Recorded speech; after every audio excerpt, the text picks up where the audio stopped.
নমস্কার, স্পট নিউজে আপনাদের সবাইকে আরো একবার স্বাগত। আমি সাগর। এই মুহূর্তে আপনাদের সাথে উপস্থিত রয়েছি যুব ভারতী ক্রীড়াঙ্গন প্র্যাকটিস গ্রাউন্ড থেকে। এখানেই চূড়ান্ত অনুশীলন সেরে নিচ্ছে মোহনবাগান সুপার জায়েন্ট। রাত পোহালেই বিগ ম্যাচ। আইএসএলের এই ম্যাচের অপেক্ষায় আপামর সমর্থকেরা অপেক্ষায় ছিলেন যে বেঙ্গালুরু আর মোহনবাগান আবার কবে মুখোমুখি হবে। সেই বেঙ্গালুরু মোহনবাগান মুখোমুখি হচ্ছে যুব ভারতী ক্রীড়াঙ্গনে। তবে মোহনবাগানের চিন্তা একটাই, রাইট ব্যাক আশিস রায় তিনি কিন্তু কাঠ সমস্যার জন্য খেলতে পারবেন না। তার জায়গায় সাবস্টিটিউট কে হবে? দীপেন্দু বিশ্বাস, কখনো কেউ ভাবছেন মনবীর সিংও।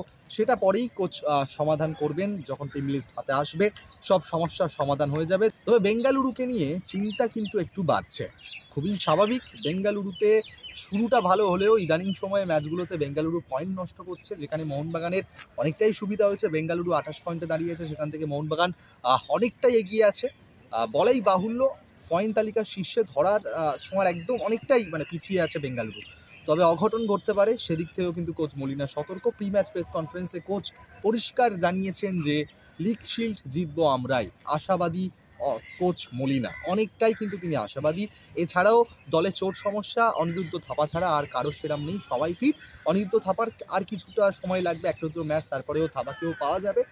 তাছাড়া কিন্তু মানবিল, লিস্টন, ম্যাকলেডেন, দিমিত্রি সবাই কিন্তু সুস্থ হয়ে গেছেন, ফিট আছেন। আশিক কুরুনিয়ানও কিন্তু এই ম্যাচে ফিরছে।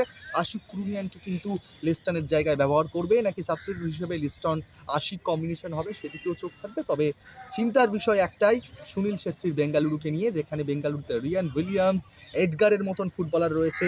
সব থেকে বড় কথা, অ্যালবার্টো নগুয়েরার মতন ফুটবলার রয়েছে। তবে একটা অ্যাডভান্টেজও আছে, ডিফেন্সে নেই জোভানোভিচ, যিনি গত ম্যাচে রেড কার্ড দেখতে হয়েছিল এই ফুটবলারকে, যে কারণে তিনি এই ম্যাচে মোহনবাগানের বিরুদ্ধে খেলতে পারবেন না। এটা নিঃসন্দেহে মোহনবাগানের জন্য অনেকটাই অ্যাডভান্টেজ, এই যে একটা ভালো বিদেশি বেঙ্গালুরু এফসি স্কোয়াডে না থাকা। সুতরাং এটা কতটা কাজে লাগাতে পারে মোহনবাগান, সেটাই দেখার থাকবে। সুতরাং বলাই বাহুল্য, জমে উঠতে চলেছে কিন্তু যুব ভারতী ক্রীড়াঙ্গন। আর আজকে প্রি ম্যাচ প্রেস কনফারেন্সের সম্মুখীন হয়েছিল দিমিকে যখন প্রশ্ন করা হয়েছিল যে ইদানিং সময়ে সোশ্যাল মিডিয়ায় দিমিত্রিকে নিয়ে নানান প্রশ্ন উঠছে, যে দিমিত্রি গত মরশুমে সেরা ফর্মে ছিল, এই মরশুমে সেই দিমিত্রিকে খুঁজে পাওয়া যাচ্ছে না। এই যে ফেসবুকে ট্রোলড হচ্ছেন অনেকে, ইতিমধ্যে ফিরে যান, গো ব্যাক এই স্লোগান তোলা শুরু করেছে।